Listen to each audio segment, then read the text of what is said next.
Hi bass players, it's Miss Slabinski, and this video is on the song John Ryan's Polka. This is on a piece of paper that looks like this. It actually has two different songs on it. You'll notice on the top, John Ryan's Polka. It says cello, but I want you to notice this.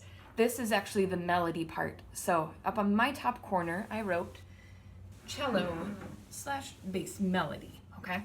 So that's what I'm showing for this video. On the bottom, it's Dennis Murphy's polka. I'll show that in another short video.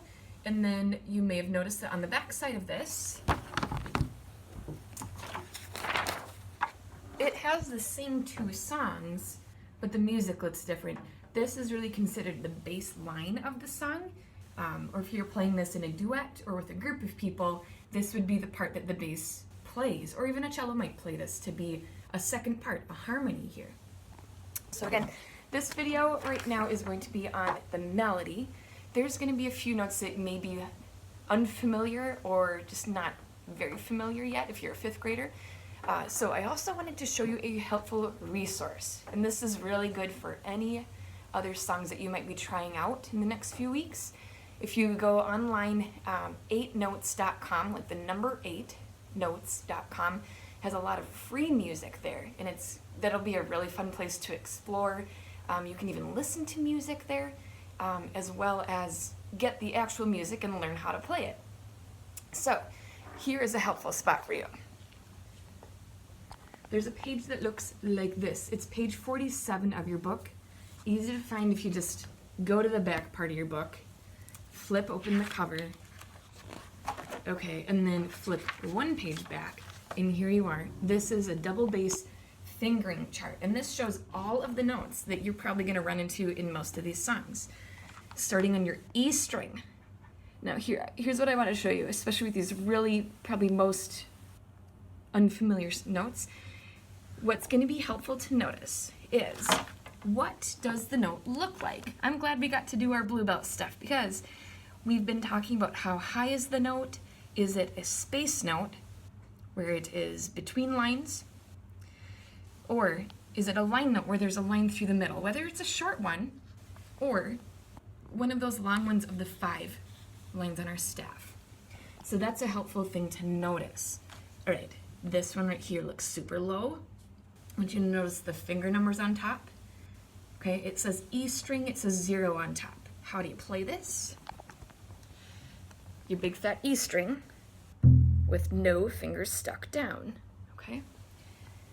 This next one here definitely looks different, but it's also quite low. There's a 1 on it, but it's still on the E string part. So this is E string with 1 finger. This will be right on the tape. Notice here, and that note is called F sharp. All right, remember this always follows our music alphabet. E, F, G, A, B, C, D, oops, D, E, F, G. Okay, I'll explain more of this right here. For a couple of these notes, you can have either a plain old F or an F sharp, plain old C or a C sharp. Notice the difference here for our fingering. 2 fingers for C, 4 fingers for C sharp. That's on your A string. F, 2 fingers on your D string, or F sharp, 4 fingers on your D string. It truly does make a different sound. Okay, so that's really important to notice. Here's a C natural, or a C. That's A string, 2 fingers. C sharp is 4 fingers there. The difference between these, if you do them in a row, it sounds like jazz, okay? So, something to notice there. All right, I want you to look through the first line of John Ryan's polka. Are there any notes that are unfamiliar to you? Pause this video. Feel free to label them right now, or name the notes that you see. All right, there might have been some notes that looked unfamiliar, and here they are. Probably this note right here, second line from the bottom going through the middle. If you look for it over in your fingering chart, I'm looking for not the bottom line, but where the second line goes through the middle of this note. That note is called B. I play it as 1 finger on my A string. Okay. For this one right here, at the very end of the line, that is with the bottom line going through the middle. Here it is. It's called G, it's a low G. I play it 2 fingers on my E string. Perfect. That is gonna be your key for a lot of these here. All right, I know that's been a lot of talking, but if there's anything unfamiliar in these songs, that's your way of figuring it out. All right, I'm gonna play for you John Ryan's Polka. You'll hear me play a little bit more than you see because I do repeat my first 2 lines and then repeat my second 2. I just better show you. Line 1, line 2. I see a repeat sign, and that's gonna kick me back, not to the beginning of this line, but to the beginning of the song where I have a backwards repeat sign. That's why I'm gonna do that section twice. And then I notice that there is a backwards repeat sign here at measure line, or the 3rd line. I'm gonna play. This repeat sign kicks me back to this backwards repeat sign, and I play this section twice. Here we go.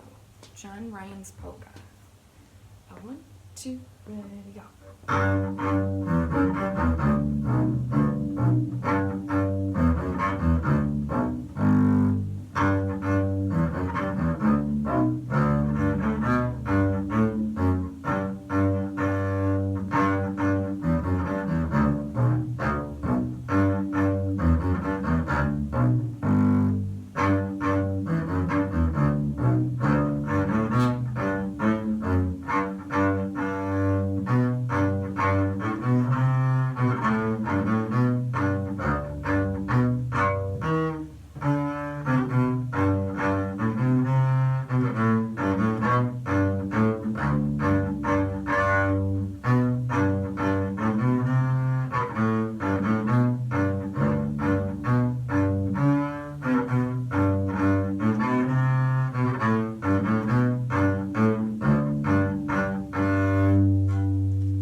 Fun one. Of course, start slower, but listen to the song and watch your music, because any symbol that doesn't really make sense to you, I think you'll be able to pick up what to do with it just by listening and comparing to your music. What did you notice about the notes that are connected, especially if you're a 4th grader? We had just started talking about these, and they are faster notes. Bum, bum, ba-da-da-da, bum, bum, bum, bum. Some of you might think better with these rhythm words. Ta, ta, ti, ti, ti, ti, ta, ta, ta, ta. Okay. Ta, ta, ti, ti, ti, ti, ta, ta, ta, ya. Longer notes will be not filled in like this. All right. Thanks for tuning in. Again, this will be the first of many videos that I make for during this next season. Thanks. Take care, and we'll see you next time.